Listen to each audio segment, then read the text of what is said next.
That's right, community, it's AI Friday. This week, we'll embed the most pertinent buckets on AI in the news to help you ingest for inference. Before we get going, don't forget to click like and subscribe.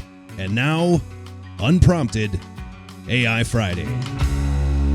Hey community, Aubrey here with DevCentral, and I'm joined by Byron McNaught, the legend. That's right. We're here at RSA Conference 2025, where we've been speaking with only the best and the brightest, as you can see by our sunglasses. That's right. These are AI sunglasses. AI, that's right. You know, it kind of looks like it should be on like an AI, almost like our logo. That's right. Yeah, that works. That works. So how was your conference so far? It's like, oh man, this is definitely the biggest I've been to. I think I've been up to about 10. 10 RSAs. Yeah, and this is by far the most people, the most stuff going on, and I'm super happy that we got to go to the OWASP Summit. I know we're going to jump into that, but yeah, I didn't want to leave. Yeah. I wanted coffee so bad, and I'm just going to wait until they bring it, because I don't want to miss like a word. It's true. And for anyone that missed it, we were dry on coffee like 5 times. We ran out of coffee. Yeah, every time they announced it, by the time you went over there, it was gone. It's true. It's true. And the room was packed. Yeah. It was real. Like, so this was the second OWASP Summit that we did for artificial intelligence and that crew. And it was a blast. To me, that was my absolute highlight. Yeah, for sure. I loved it. For sure. You know, some other stuff that I did that was fun before we kind of dig into some of that stuff. I ended up interviewing Kunal and Chuck, which was all that. That was a blast, and those guys talked about AI, of course. For anyone that doesn't know Kunal or Chuck, I mean, if you're watching the podcast, you probably know Chuck. Yeah. It was neat, and I'm just sad to say that I don't think the rest of the world is going to be able to see the outtakes from that. Oh my God, those guys are hilarious. Dude. I agree. The other cool thing was I got to do a little lightning talk, if you will, on post-quantum cryptography. But you don't just like throw it in and do a lightning talk. I mean, I had to study up, and I actually talked to Chuck and some of our other thought leaders, and I thought that was really interesting. And it's all related, right? Like AI is going to perhaps allow the attackers to break encryption faster than we anticipate. So there's a lot of speculation about when is this Q day? Is it 2030? Is it earlier? Honestly, it doesn't really matter. It's imminent, right? We know it's going to happen. I mean, even Satya from Microsoft made a pretty bold claim that 2025 is the year. And our threat researchers, F5 Labs, is predicting not that it's going to happen this year, but that there's going to be significant advancements through AI in order to allow the attackers to break modern cryptography. So that's something that we all need to watch. And, at F5 we are, of course. Absolutely. It's funny. There seem to be different schools of thought on quantum versus AI. And, there are some people that I've heard that I think are pretty smart people that have said, well, quantum's going to be a flop because we've already got AI. And there are other people that I've also heard that are pretty smart that have said that, the exact opposite of that. Yeah. It's like, I don't know. I think they're both going to just work together. I don't understand why we wouldn't plug in quantum chips to be able to really beef up, AI and like put it on steroids. Well, speaking of legends, I talked to Chuck on last Friday. He does his world tours and he prepares like his working decks, and he talks to, countless of our customers. And he had a really awesome point that I'm going to just riff on right here. We're bad at predictions. Like, we as a species, we as an industry, as a species, like if you think about it, API, the first public API from Salesforce was in 2000. And then we got an OWASP top 10 for API security in 2019. There were predictions that AGI, artificial general intelligence, is going to happen sometime between 2040 and 2070. Yet some people are claiming it's already here. Yeah. So the PQC predictions, 2030, later, earlier, I think we don't know. Yeah. And actually, the most telling thing about that, not just to get back to AI, but remember when we moved from RSA to ECC? Oh, yeah. So the NSA had a very ambiguous message at that time, and I was reminded of it when I studied up on it again. They're like, for those who are considering moving to ECC Suite B, perhaps hold off and go to quantum resistant ciphers. That was in 2015. So here we are 10 years later, Were there quantum-resistant ciphers back then? I think they weren't sure. Is it on the horizon? Like, yeah, and I think that's AI is just, as it makes everything sort of better and worse at the same time, right? Like in our world, with F5, it increases this sprawl of architecture, of tools. Our customers are running in, 4, 5, 6 environments, and that's because, why are there so many APIs? It's because of AI, right? All the ecosystems are connected by APIs. I mean, there are use cases where there's no APIs, but those are kind of, red herrings, right? Yeah, these days, for sure. I mean, API is everything, everything. Yep. I don't know. It's, for me, the whole thing that I got AI-wise out of this conference was mostly about red teaming. Yes, that was my favorite part too. It was like there's a big deal about it. We had a few weeks back. We talked about boy, I'm forgetting who it was in our crew that mentioned. Somebody said there are no red teaming guides, or nobody knows how to red team AI for real. And it's intriguing because the LLM Apps Top 10, which is now the Gen AI Security Project, we do have a red teaming guide. Yes, but it was interesting to hear some of our best red teamers in OWASP say, we're not really there yet. Yeah, I mean, they made some really bold assertions, like kind of in passing, but I'm like sitting there like, wow, that was actually, like existential crisis type stuff. Like, is the secure SDLC over? Like, just the way that we fundamentally secure software, just because of, the cadence and the rapidity, is it even valid anymore? And then you can't test AI without AI. And the most interesting part was just, okay, pass fail on the use case. So the one in particular that was brought up, it's like, okay, let me see if I can get the AI code generation to generate an email with bias. That was the test case, right? Hopefully it won't. So it generated an email, but the email didn't have bias. So is that a pass or is that a fail? And they couldn't quantify. Right. In the classic sense, you wouldn't want it to generate the email at all. Right. But this speaks to AI. It's almost like every time it's going to be a different result. Absolutely. And that's the hard thing is percentages is pass fail, right? Like it's like, it's sort of a pass. Right. And I don't know, on the red team panel, we had 3 like brilliant dudes. Yes. Ken Wong was up there along with Ads Dawson and Jason Ross, who's my buddy. How you doing, Jason? And they all seem to indicate the same exact thing, which is, pass fail is nearly impossible. Nebulous. It's very nebulous. Yeah. And the other cool thing that I think Jason said is we talk a lot about, the attacks, but just getting back to fundamentals, the system prompt that all AI chatbots have is a recipe per se. Like, perhaps there's going to be a renewed need for technical writers. Because, I mean, should you or I, as security-focused people, write the system prompt? Or should somebody who's creative and has a really solid command of the English language? Not that we don't, but, there's people that are... better than us, yeah. Exactly. Yeah. So this is very interesting. And that's also the same thing, like, okay, who's going to be testing AI? Should it be the, traditional, security engineers, or should it be people with, like, psychology degrees who understand linguistics, right? Yeah. And it's funny you say that, because one of the things, it wasn't just the summit that OWASP did. There was also an agentic workshop that happened off-site that was full. Like, I didn't even talk. Nobody else from F5 was there because it was absolutely full. Every single seat was taken. And because I missed your message when you invited me. Yes, that's right. But hey, it's okay. I mean, it was definitely packed full of information. And then after that, there was a mixer that we had kind of in the same place. So the neat thing about the mixer was I ended up running into a ton of people. Yeah. And met a bunch of people that I wouldn't have normally had access to. Yeah.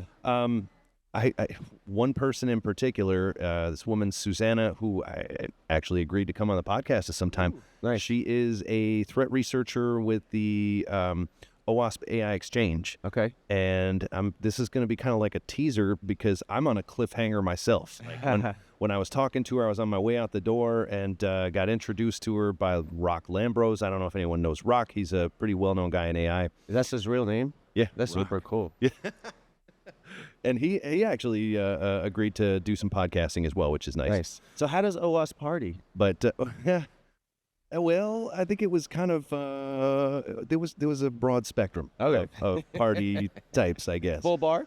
There was a full bar, yeah. Nice. Yeah. And for me, like I ended up doing ginger ale because just too much work to do, right? And Aubrey's crazy. He recorded the whole thing, so you'll be able to watch it if you didn't go. I did. That's true. But this particular researcher, this Susanna, she ended up saying, and again, this was a huge tease. I've been thinking about it all night.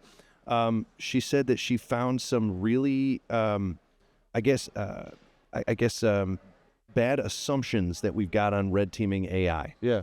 And I'm like, well, what assumptions are those? Yeah. She's like, well, it's all math algorithms. Yes.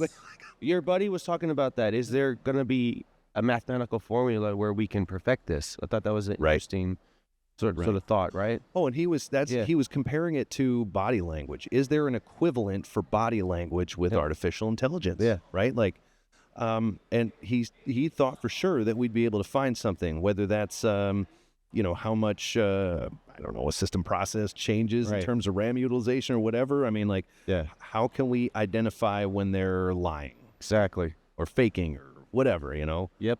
And other than red teaming, I really like the your friend, is it Sandy Dunn? Oh yeah, Sandy Dunn. So she's a CISO.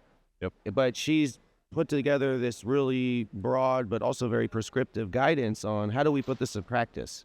Right. Like we how do we assess the risks? How do we, basically assess them, and then what do we do about it? Yep. And I thought that was a very comprehensive and just really all up awesome thing. So for those who don't know, check out OWASP Compass. Forgot exactly what the acronym means because there's like 6 letters. It's too many letters, man. I don't know. And she was responsible. If you don't know Sandy Dunn, she was responsible for the CISO checklist that we put out there. So I think that is the most downloaded document that project has put out. Yeah. So that's kind of nice. You'd think that the top 10 would be, but the top 10 is plastered on everything. Right. You don't even need to go to the site. And I was able to talk to her for about 20 seconds and before she had her whole, fan crew show up and try to get her autograph. But she agreed with me because the first thing I thought of after her talk was, she's going in and she's talking to business leaders about risk. And I think at this point, business leaders understand data breach, they understand non-compliance, they understand account takeover. But do they understand these new types of attacks, which are actually really hard to comprehend, unless you're following OWASP? Yeah. And she agreed. Yeah, it's much more difficult to just assess and explain risk, but the end result is similar, right? Like the risk surface is expanded, but at the end of the day, we're still talking about it results in remote code execution, right? Yes. Or something that we know is a thing, but it just came through this other vector through AI, right? It's funny you mentioned the remote code execution. So when they were talking about that, I ended up going. So I actually pulled off a prompt injection on Twitter the other day. Well, I'm sorry, X, the social media platform formerly known as Twitter. And I sat there going, okay, I have a bot that I've identified on this platform. I'm going to try and do remote code execution. Yeah. So I just started trying to hack at this thing. Unfortunately, I couldn't get at it again, which was tough. I tried to get its system prompt as well, but that was to no avail. More on that hopefully soon. I did talk to, I don't think I told you this, I talked to Jason Ross about that incident afterwards. Okay. I just wanted to know if he felt there was, that my result warranted further exploration. He's like, absolutely. It's, nice. And if you've got some sort of, evidence that maybe some of those responses were being obfuscated, even more reason to follow up on it. And one reason why the system prompt issue is so worrisome is because you could get the API keys. You can. And they there was a little POC where they were showing that, right? I forgot, it was ads. I forgot what exactly he was doing, but he showed how easy it was to expose that. Yeah. Yeah. It is. It's surprisingly easy. And if you're listening out there right now, do not put passwords in system prompts. That's a major problem. Exactly. So, like, at the beginning of this thing, I think people assumed that, traditional networking application stuff, it's encrypted. So that password's safe in there.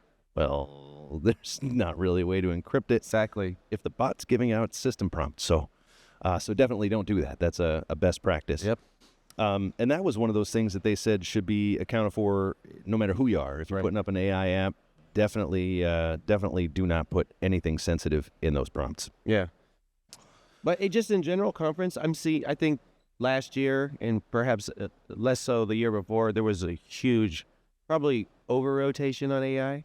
I'm not seeing that here. I'm seeing people getting back to like, hey, security. It's not just, so the AI washing, I guess, era perhaps is over or ebbing. Yeah. It was definitely flowing last year. It's I in my wrap-up video that I recorded already, I was saying I think that there's a lot more positivity towards AI this year than there was last year. There was so much doom and gloom and all this apocalypse, and I know, yes, I am on that camp. My apocalyptic vision has changed for it, but nonetheless, it's nice to see positivity. Yeah.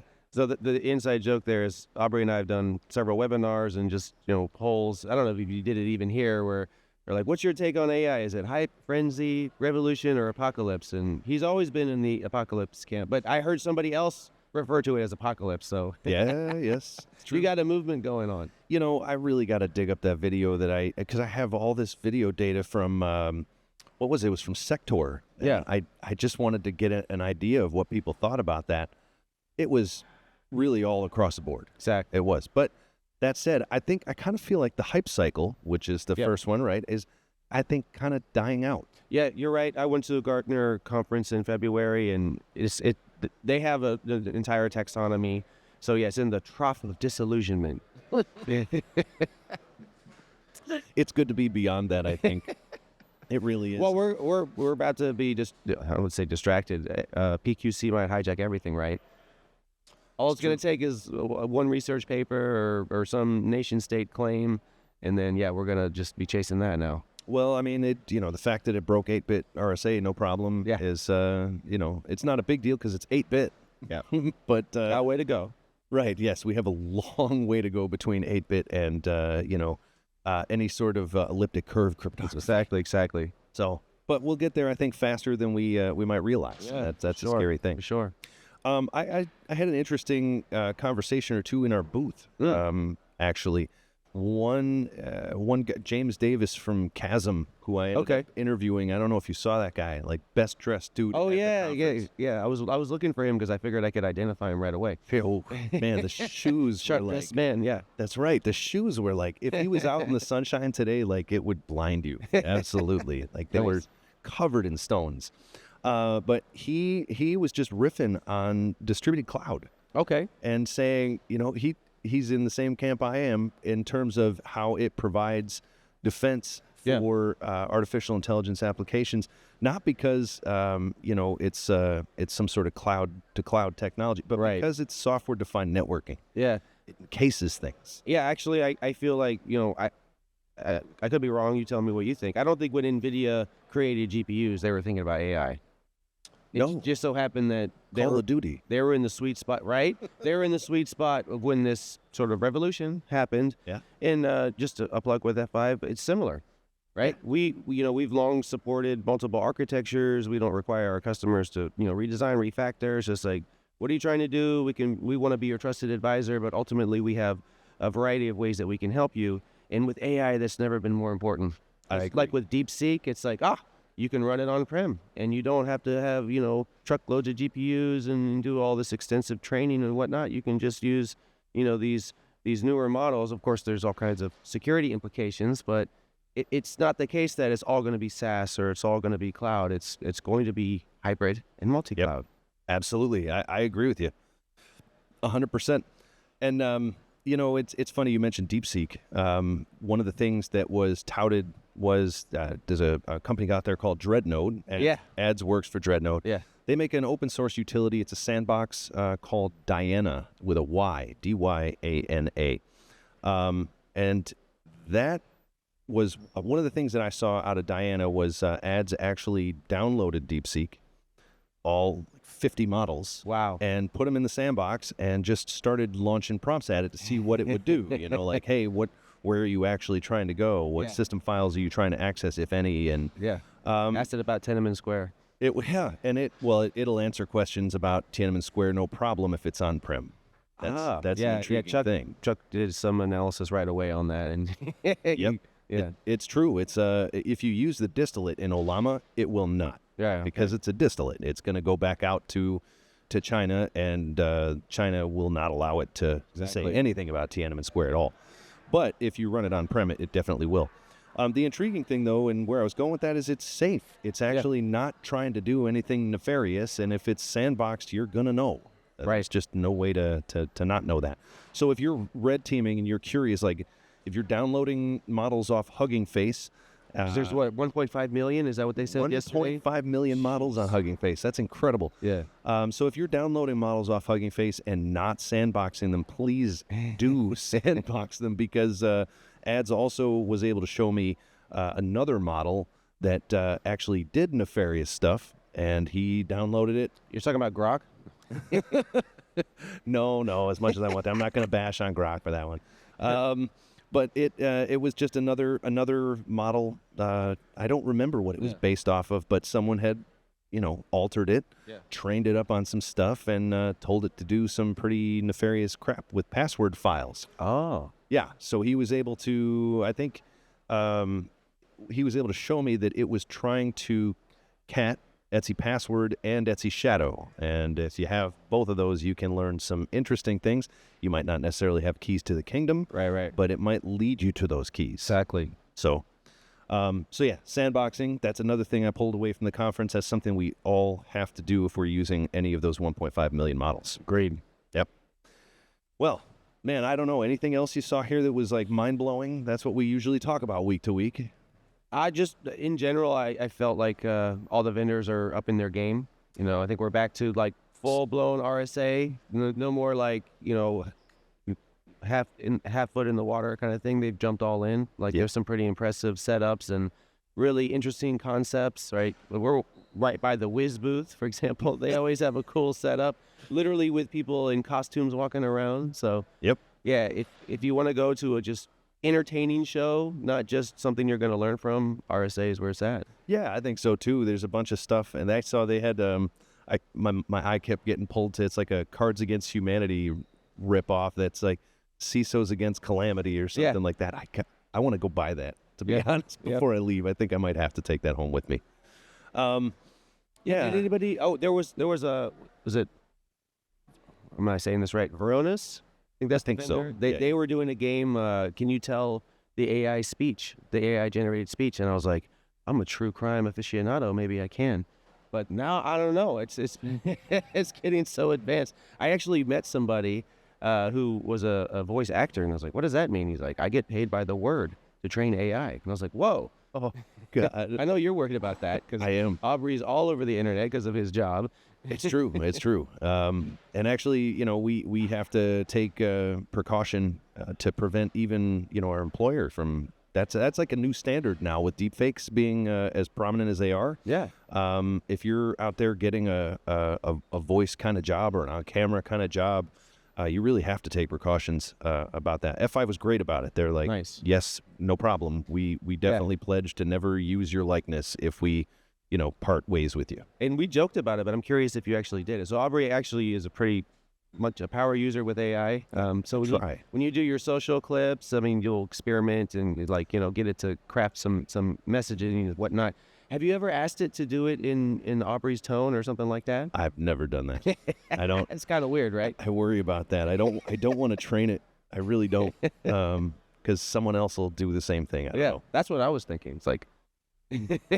Yeah, it's a scary thing. Well, remember when we did our internal training, and it was clearly obvious, but I think they were making it so. It was like an AI deepfake of Christopher Walken.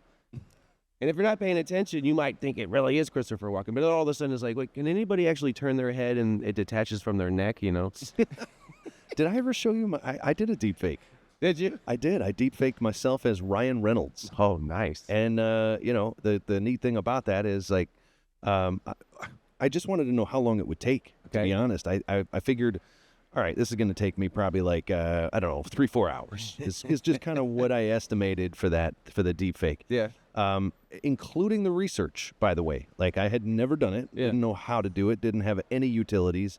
I got on the internet and found a site that would ingest video files, whatever I gave it, including one of myself. So I ingested my main video, and then I put in, there's a billion videos of Ryan Reynolds out there and ready for deepfake packs too. Wow. So I was able to download a deepfake pack, which had, I think, 3 interviews, different camera angles, wearing different clothes, a little stubble in one, no stubble in the other one. And I'll tell you what, 30 minutes, that's all it took. Wow. 30 minutes start to finish. I had a full deep fake of myself as Ryan Reynolds. No voice. Okay. The only thing that gave it away is it did not know what to do with the bald head. So it's like Ryan Reynolds with a weird, funky bald spot. If I'd had a wig on, though, if I'd done that, it would have been perfect. Yeah. Well, not deep fakes, but just speaking of, the creativity and just generative aspect, I thought all the graphics in the OWASP presentation were really funny. I think they were all AI generated. Yes. Like the one of Zuckerberg on the llama. Oh, yeah. That was pretty funny. Running off a cliff. Yeah. It's actually, we kind of have a pledge to use AI for that as much as possible. I figured. And that's what inspired me to, if you've ever noticed that we have some pretty janky, like obviously AI verbiage in our descriptions on YouTube or in my social posts about the podcast, it's on purpose because it's AI Friday, right? Like, so right. It's going to be AI, I promise you, and I'm not going to try to hide it. There you go. So, and was the other tool from Ads Company? We were going to evaluate that, right? That was pretty cool. Oh, yes. Crucible. The platform, yeah, Crucible. Yeah. Do you want to do that sometime? Absolutely. Okay, so if you haven't seen Crucible, it's a Dreadnode thing. So plug for Dreadnode. I think just go out to dreadnode.io and look up Crucible. What it is basically a hacking AI how-to platform, and it's free. It's absolutely free. Yeah. So they'll teach you how to red team this, how to hack into this stuff. And it's all available for free. So I think maybe we'll do that. They have their classes. Some of them are easy, some of them are hard, but it'd be really kind of neat to just sit down and see what we find with it. Exactly. So look for that coming soon. I think I'd like to do that soon. So Great. When are you out of here? Friday. Yeah, tomorrow. Yeah, Friday. There you go. If only we could use AI to fix the traffic problem right now. Oh my gosh, I know. It's we're staying out by the airport. I don't know if you've ever been to San Francisco, but out by the airport for a conference in Moscone is really difficult. And being in San Francisco, whether you're at RSA or not, it really showcases AI, because not only is it like every other billboard, but these Waymos, the self-driving cars, are everywhere. They really are, and they pass by like every 10 seconds, it seems like. I thought of the use case. We were meandering around last night and kind of got a little bit lost, and Lyft was like not going to come, and there's no taxis, but I keep seeing these Waymos drive around. I'm like, that's the use case. I don't know, man. My buddy was at the Hollywood Bowl to see Fish like a week ago, and he was in a Waymo and just videoed it. It's scary. Like, you're just watching the wheels spin. Yeah. And like, I don't know. I don't know if I could do it yet. Yeah. And there's other ones too. There's Zook, and I know there's probably more than that, but I've seen those two a lot. Yeah. I don't know. As far as deep as I'm getting is probably going to be Waze. That's it. That's the AI that I will use at this point. Yeah. Until it gets a little bit better. Great. Well, any other last minute notes about the conference you got? Just come to Black Hat. Check us out. That's right. Yeah. Are we doing Black Hat? 100%. Okay. There was almost an uprising when even the thought of not going came about. Okay. Okay. That's what I heard it was on, then I heard it was off. It's on. And now I heard it's on again. Yeah, we were planning at the RSA booth. That's just how fast things are moving these days. Okay.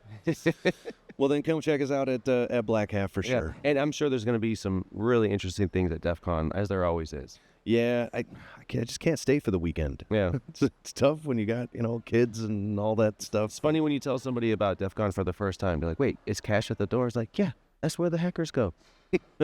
They don't want to show their ID. Oh, yeah. No ID, and, they don't want to probably pay with something that could get hacked. Exactly. There you go. It's true. Don't connect to the Wi-Fi. A buddy of mine told me a while ago, he's actually an SE here at F5. He went to his first DEF CON, I don't know, something like 10 years ago. He said he got in the elevator, then he got a text from his mom. He looked at his phone, and all of a sudden Crossbones came up on his phone and said, "You've been hacked," because he was he didn't realize this. He had been connected to a 5G radio, a rogue 5G radio, and it just happened to pick him up, and it wiped his phone. Wow. Imagine your first day at a conference. Yeah. Ready to rock, phone's wiped. Yeah. Well, you remember Matt Duarte, right? He was one of our resident security experts. I don't remember. Okay. Well, he actually was the brainchild behind iHealth back in the day. Oh, wow. Yeah. So I was surprised. Thank you. Because I thought he was going to tell me, like, just leave your phone at home. Don't even bring it. He's like, just connect to the VPN. So he had that much confidence in our VPN, the Edge client. So I was like, oh, that's pretty cool. Interesting. I wonder if it worked out for him. I hope so. God bless. Because I don't know how you defeat a radio. Yeah. A 5G radio. Okay. Well, then you heard it here, right? We're going to do Black Hat. And until then, I guess, thanks, man, for joining me. Thanks for having me. Hey, Chuck, take care of stuff, man. Yes. It's I'm sad we couldn't see you today, but family first, buddy. And on that, thank you so much, community. We will catch you next time around on AI Friday. Don't forget to click like and subscribe. I have to say those things. So, all right. Peace. Cheers. We hope you liked this instantiation of AI Friday. We'll be instantiated again next week. Same time, same place. And hope to again infer with you. Before we depart, promptly subscribe for all our content and click like to let us know you enjoyed AI Friday.